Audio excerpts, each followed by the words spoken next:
वर्तमान में America, Israel और ईरान के बीच युद्ध चल रहा है, जिसका प्रभाव काफी देशों में देखने को मिल रहा है। वस्त्र नगरी के नाम से भीलवाड़ा भी विख्यात है। यहाँ वस्त्र उद्यमी इस युद्ध की वजह से परेशान हैं। एक्सपोर्ट व इंपोर्ट बंद हो चुका है और वस्त्र व्यापार पर भी प्रभाव पड़ा है। हमारे साथ मौजूद है मेवाड़ चेंबर ऑफ कॉमर्स के मानद महासचिव आर.के. जैन साहब। जैन साहब, भीलवाड़ा में कितनी इंडस्ट्री है, कितने लोग काम करते हैं, कितना रोजगार है, कितना टर्नओवर है? सर, भीलवाड़ा को टेक्सटाइल नगरी के रूप में जानते हैं। यहाँ करीब 450 से ज़्यादा वीविंग इंडस्ट्रीज है, करीब 20 से ज़्यादा स्पिनिंग इंडस्ट्रीज हैं, 21 प्रोसेसिंग इंडस्ट्रीज है और 5 डेनिम इंडस्ट्रीज है। यहाँ प्रत्यक्ष एवं अप्रत्यक्ष रूप से 2.5 लाख से अधिक लोगों को रोजगार मिला हुआ है। 10 करोड़ पर मंथ कपड़ा बनता है, जिसमें से करीब 15% हमारा कपड़ा एक्सपोर्ट होता है, बाकी डोमेस्टिक यूज होता है। सर, वर्तमान में जो इजराइल, अमेरिका और ईरान के बीच युद्ध चल रहा है, जिसका प्रभाव काफी देशों पर भी देखने को मिल रहा है, इसका प्रभाव उन देशों में युद्ध की वजह से यहाँ क्या प्रभाव है सर? बेसिकली जो इजराइल, अमेरिका और ईरान का जो युद्ध चल रहा है, उसका पूरा वैश्विक रूप से प्रभाव पड़ा है, जिसमें हिंदुस्तान भी प्रभाव पड़ा है, राजस्थान और भीलवाड़ा में भी इसका बहुत प्रभाव पड़ा है। हालांकि अभी बहुत ज़्यादा प्रभाव नहीं पड़ा, लेकिन ये युद्ध यदि लंबा चलता है तो इसका एक बहुत बड़ा एडवर्स इम्पैक्ट भीलवाड़ा की इंडस्ट्रीज़ को पड़ने वाला है, क्योंकि हमारे जो एक्सपोर्ट के जो ऑर्डर्स हैं वो कैंसिल हो जाएंगे, अभी होल्ड पे हैं। तो यदि लंबा टाइम चला तो कैंसिल भी हो सकते हैं। उसका रीज़न है कि रॉ मटेरियल की कॉस्ट बढ़ रही है और जिस रेट में हमें ऑर्डर्स मिले, उस रेट में हम लोग सप्लाई करने की स्थिति में नहीं रहेंगे। भीलवाड़ा से कहाँ एक्सपोर्ट होता कपड़ा से? यार्न की बात करें तो बांग्लादेश एक्सपोर्ट होता है, यूरोपियन कंट्रीज में एक्सपोर्ट होता है।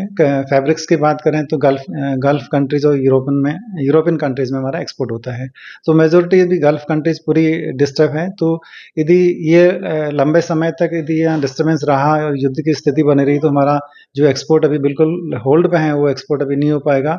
तो उसका इम्पैक्ट निश्चित रूप से टेक्सटाइल इंडस्ट्रीज पर काफ़ी प्रभाव पड़ेगा। वर्तमान में क्या आयात कर रहे हो सर, जो ईरान की साइड से या सऊदी अरब से या उस देशों से, जिसका प्रभाव आज के दिन में सीधा सीधा यहाँ दिख रहा है? गल्फ कंट्रीज से टेक्सटाइल इंडस्ट्रीज पर बहुत लंबा आयात नहीं होता, लेकिन चाइना और दूसरी कंट्रीज से हम लोग टेक्सटाइल के जो रॉ मटेरियल्स हैं, प्रोसेसिंग इंडस्ट्रीज के केमिकल्स वगैरह वो आते हैं, तो उसकी कॉस्ट बढ़ रही है। उसकी कॉस्टिंग बढ़ने के कारण से हमारी प्रोसेसिंग इंडस्ट्रीज के जो इनपुट है, उसकी कॉस्टिंग बढ़ जाएगी। उसका डायरेक्टली इनडायरेक्टली जो इम्पैक्ट रहेगा वो टेक्सटाइल या फैब्रिक्स पर रहेगा।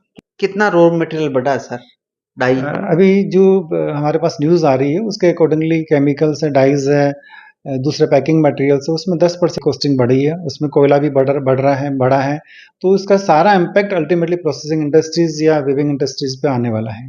अगर ये युद्ध लंबा चला तो आपके लिए चिंता का विषय सर? बिल्कुल सर, ये युद्ध लंबा चलता है तो टेक्सटाइल इंडस्ट्रीज के साथ साथ में सभी इंडस्ट्रीज पे चिंता का विषय है, और हम उम्मीद करते हैं कि युद्ध लंबा नहीं चले, जितना जल्दी हो सके खत्म हो, ताकि वैश्विक जो अशांति है, जो अस्थिरता है, वो तुरंत ठीक हो सके। क्रूड ऑयल बढ़ने का भी प्रभाव पड़ेगा सर? आप देखिएगा, क्रूड ऑयल 60 रुपये से लेकर के 120 रुपये पर डॉलर हो चुका है, और इस रेट में भी हमारी भारत सरकार ने उसको रेट्स इंक्रीज नहीं की। ये हमारे लिए बहुत अच्छी बात है, लेकिन हमारे उसके जो इनपुट्स हैं, उसकी कॉस्टिंग बढ़ रही है, और क्रूड ऑयल बढ़ने का निश्चित रूप से कि बहुत लंबे टाइम के तक ये प्रॉब्लम्स में क्रिएट कर सकता है कि जहाँ डबल से ज़्यादा कॉस्टिंग हो गई, तो उसका इम्पैक्ट निश्चित रूप से हमारे इनपुट पर पड़ेगा। तो आप तो ईश्वर से दुआ कर रहे हो कि युद्ध विराम लगे? बिल्कुल, हम चाहें कि ये युद्ध बहुत लंबा नहीं चले और जितना जल्दी उसके खत्म हो जाए, तो ताकि हमारी जो इंडस्ट्रीज जो अस्थिर होने वाली है या हो रही है, वो स्टेबलाइज हो सके। तो ये थे हमारे साथ मेवाड़ चैम्बर ऑफ कॉमर्स के मानद महासचिव आर.के. जैन साहब। इन्होंने कहा कि क्रूड ऑयल लगातार देश में विश्व में बढ़ रहा है युद्ध के कारण, लेकिन भारत सरकार ने इस क्रूड ऑयल के बढ़ते दाम को देखते हुए भी पेट्रोल डीजल पर कोई बढ़ोतरी नहीं की है, जिससे हमारे कुछ जरूर राहत है। लेकिन जो विदेशों से कपड़ा बनाने के लिए डाइज है, रंग है, रॉ मटेरियल है, पैकिंग मटेरियल है, वो मंगाया जाता है, वो 10 से 30% महंगा हो गया है।